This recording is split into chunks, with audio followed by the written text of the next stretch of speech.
Defesas civis do estado do Amazonas e dos municípios se unem para combater a cheia e estiagem. Um plano de ação unificado foi criado para enfrentar possíveis variações climáticas e catástrofes ambientais nos próximos 6 meses. Para falar sobre este assunto, eu recebo o Davi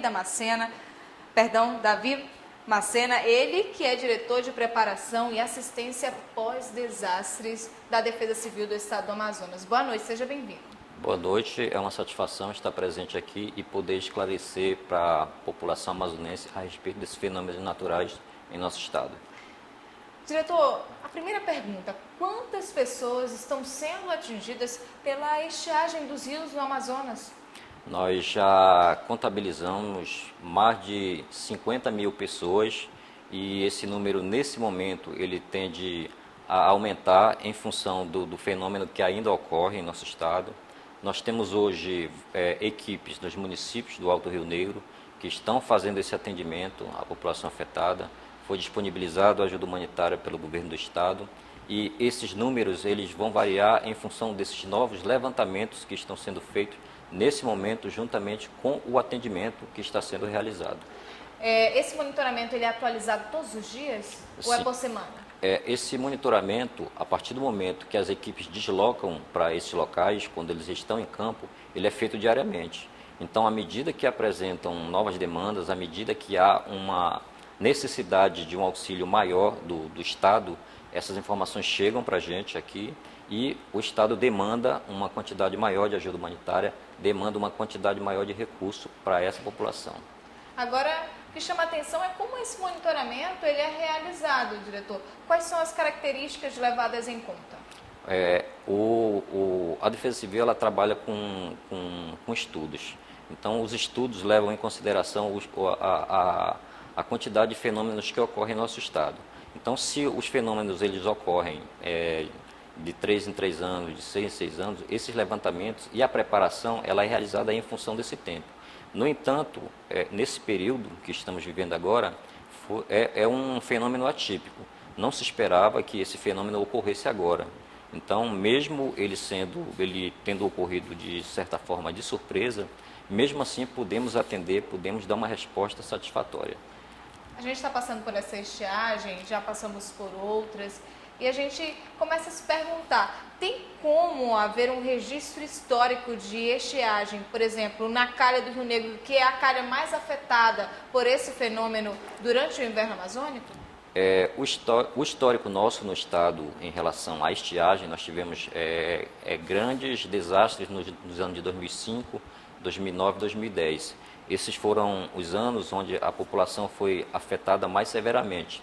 Esse ano, como eu já falei anteriormente, ele está sendo atípico. Não se esperava que esse fenômeno ocorresse nessa época do ano. Nós deveríamos estar num período, na verdade, de enchente. Agora, como é que está a calha do Rio Negro? Pelo que eu soube, 4 municípios já estão em situação de emergência.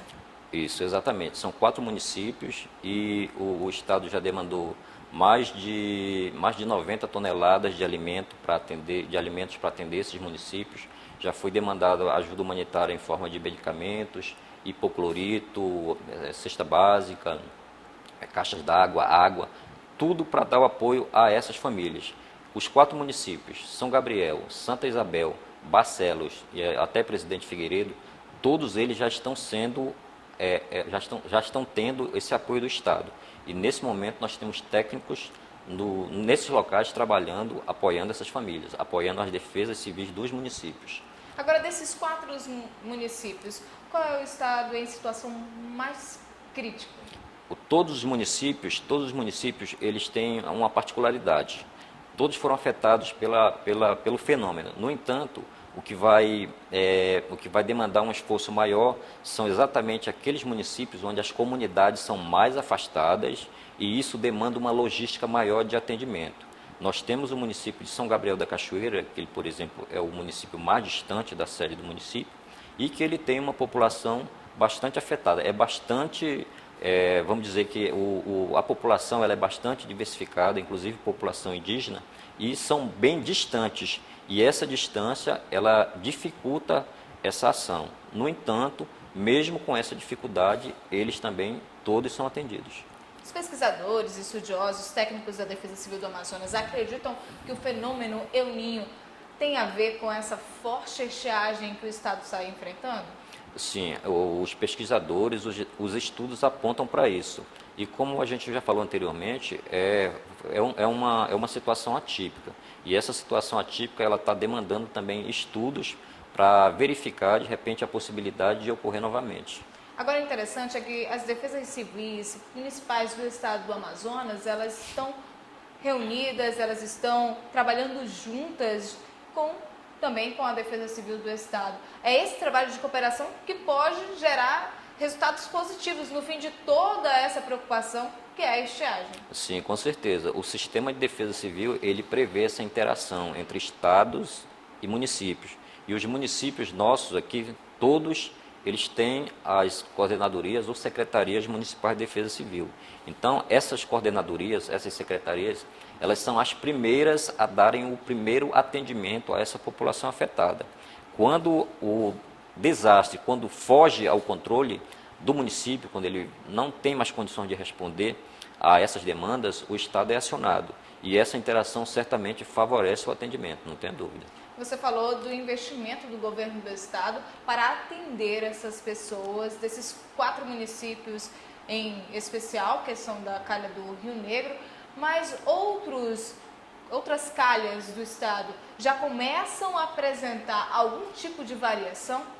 Não, na verdade o nosso monitoramento ele é feito em todas as calhas do Rio do Estado e o que houve foi uma situação de alerta em municípios da calha do Juruá, que demorou cerca de 2, 3 dias, ficou em alerta. No entanto, voltou à situação de normalidade. Então, hoje, com exceção da calha do Rio Negro, não há outra situação de anormalidade. Outra preocupação. Outra preocupação, com certeza. Agora, já com a parceria com outras instituições, CPRM, CIPAM, vocês estão sempre conversando, trabalhando em conjunto, dá para se prever uma cheia fora das normalidades ou será uma cheia muito pequena, sem grandes proporções?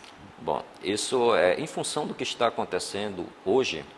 Os órgãos que fazem esse controle, que fazem esse monitoramento, na verdade, eles não apontam para isso. No entanto, essa observação, devido a essa situação de anormalidade agora, ela passou a ser vista com outros olhos. Por quê? Como houve essa situação atípica, de repente é possível que haja também uma situação atípica também para enchente. Mas estudos apontam para uma situação de normalidade.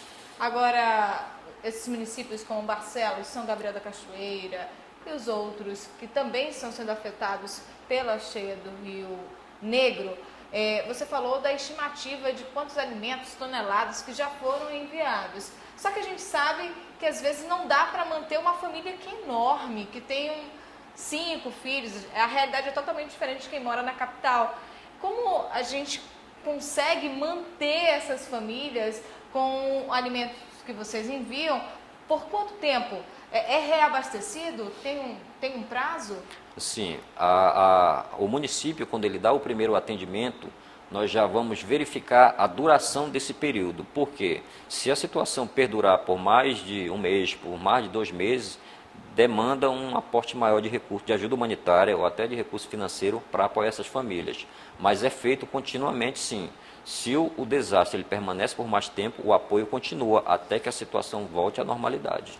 Já que nós temos uma audiência muito interessante no interior do Amazonas, assim como nos demais estados, eu peço para que você deixe um recado para os nossos telespectadores que estão passando por essa situação que é atípica, o período de que a gente vivencia uma cheia. Certamente. A informação até que a gente pode falar para a população afetada é que, primeiramente, ela procure a Defesa Civil do município. Ela procurando a Defesa Civil do município, nós teremos condições de verificar a quantidade dessas famílias, a situação dessas famílias, para que aí sim a gente possa demandar um aporte maior de recursos do Estado. No entanto, é extremamente importante que elas mantenham esse contato diretamente com o município. O município repassa essas informações para a gente posteriormente. Eu estive conversando com o Davi Macena, ele que é diretor de preparação e assistência pós-desastres da Defesa Civil do Estado do Amazonas. Muito obrigada, Davi, pelos seus esclarecimentos e principalmente por ajudar a nossa população a entender todo esse processo que envolve El Niño, envolve mudança climática. E a gente espera, né, que o rio volte a subir e que essa população possa ser assistida sempre pela Defesa Civil do Estado do Amazonas. Muito obrigada. A Defesa Civil do Estado agradece pela oportunidade. Boa noite. Boa noite.